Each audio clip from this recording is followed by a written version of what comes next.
The road too far. The world does not pass by, you pass through it.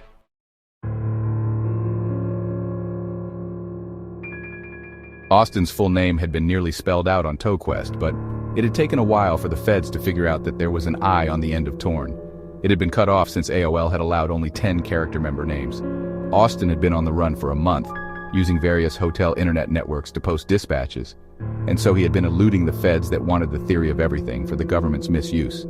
The CIA had now been called in to a rare homeland operation to take charge and ensure that there were no further screw-ups.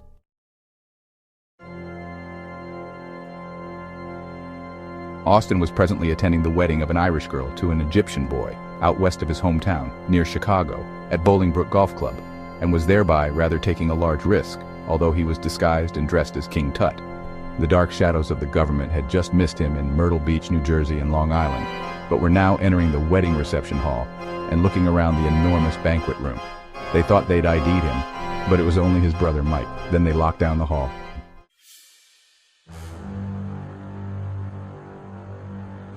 Luckily, Austin was outside having a smoke behind a pillar, having been alerted by Ninja Phone. Furthermore, he hadn't wished to drive off with the agents just arriving, so he bided his time outside, puffing on a Marlboro Menthol ultra-light wine-flavored green 100 cm cigarette. That's nothing. Look in the supermarkets now and see how many variants there are on a single product. It's a result of the CMBR trip, Austin supposed and said.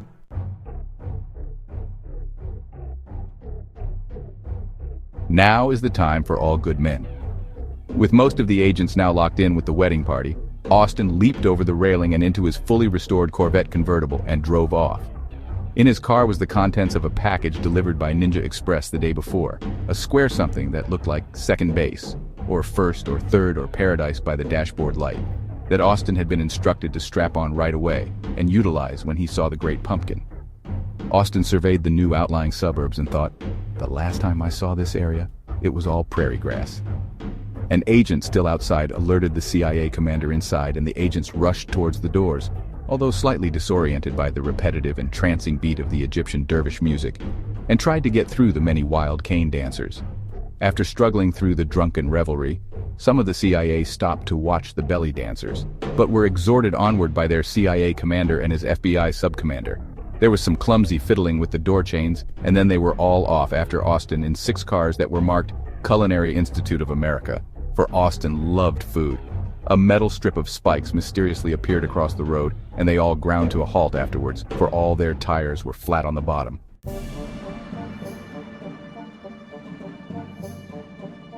Damn, said the CIA commander. We'll set up a command post here. We have many other vehicles positioned at key points. The CIA had not studied U.S. roads intensely, so they had an FBI chief with them, whom they tended to ignore, and quickly analyzed the area, noting the location of the often used North and South Tri-State Tollway, Route 294, that circumvented Chicago from Wisconsin to Indiana and ran near to and through these very new suburbs. "Where's he heading?" the commander asked of the one agent that was left outside, who was able to follow but at some distance.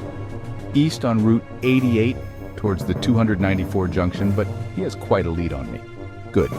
We have 6 vehicles ready at Tri-State 294, 3 north and 3 south.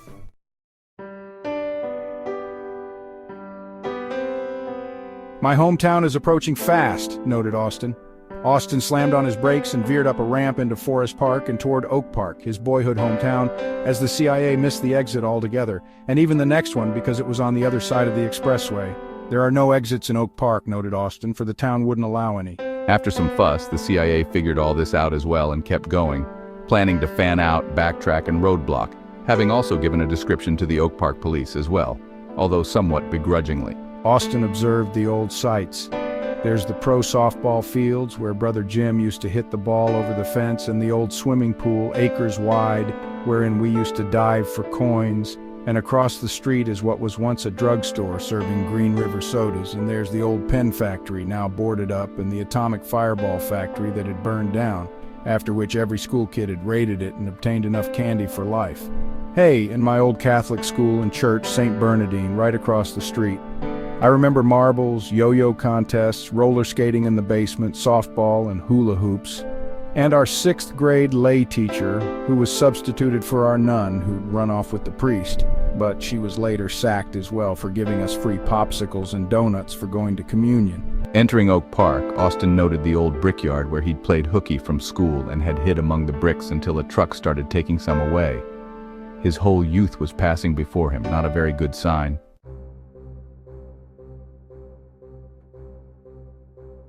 The Sears Tower loomed in the distance, even 10 miles away, and Austin hastened there onward, nearly 3 miles ahead by the time the CIA got unentangled and turned around.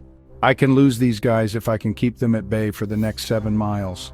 Austin threw his wedding gift of $300 on the road, all single-dollar bills that he'd earned from stage dancing for old ladies, and this created quite a traffic jam as everyone got out and ran after the bills. Downtown was nearly at hand, and he didn't have a boat waiting, but thought back to his high school summer job days of delivering kegs of nuts and bolts all over Chicago and Gary, Indiana. North on 94, the Kennedy Expressway, out of Chicago towards Wisconsin was always a mess, so I'll try 94 South, the Dan Ryan Expressway, toward Indiana. Although I see it's under repair, but this might help me.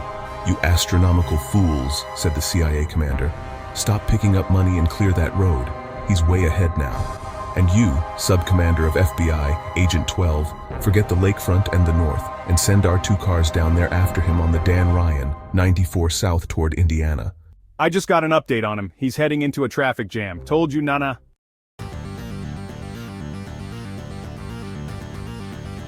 Darkness had fallen, but Austin was driving without headlights and steadily climbing the Skyway to the stars.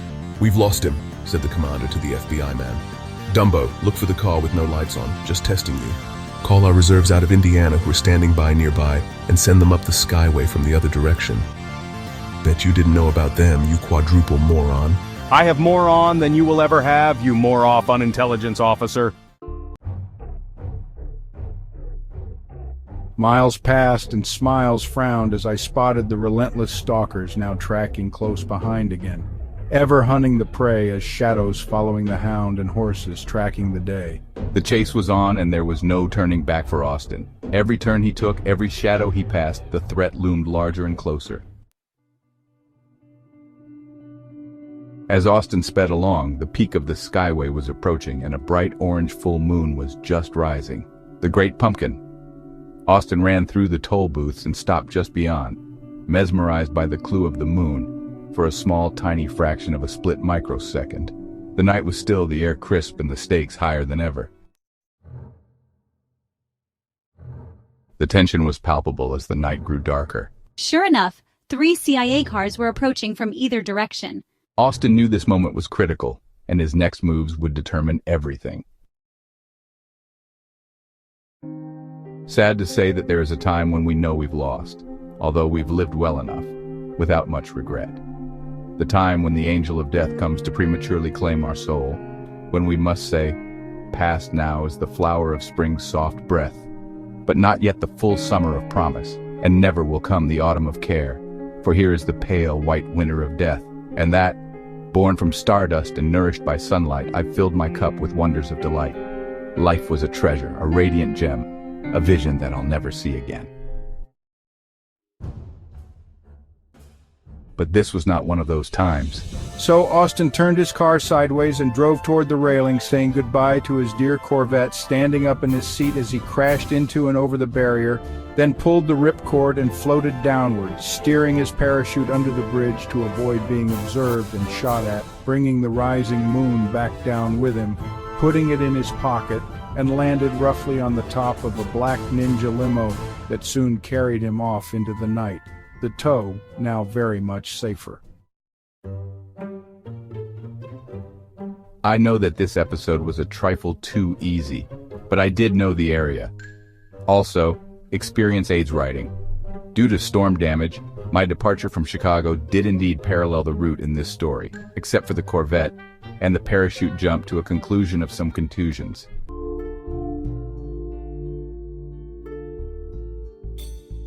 Welcome in Ninja Center, Mr. Torn. I am 9th degree Grandmaster of Indiana. Did the ending have to be so rough? How I know you wrote it. Plus, we buy you new car.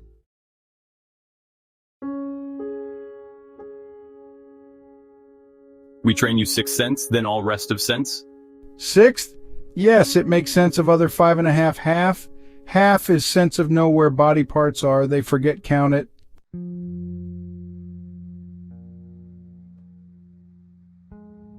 From its safe subjective place that's free of fear, the soul, our conscious awareness, can witness the strange thoughts and emotions that surface on the mind, sent there by the subconscious brain.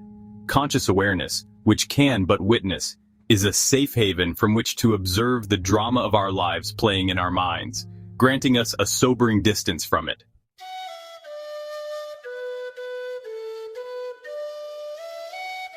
Why didn't you send me west to Iowa? Too easy or not as good training, only 4 car guard through roads you know not. But fun ride as was, yes? Beside, now may think dead like Profat and Greybeard. Get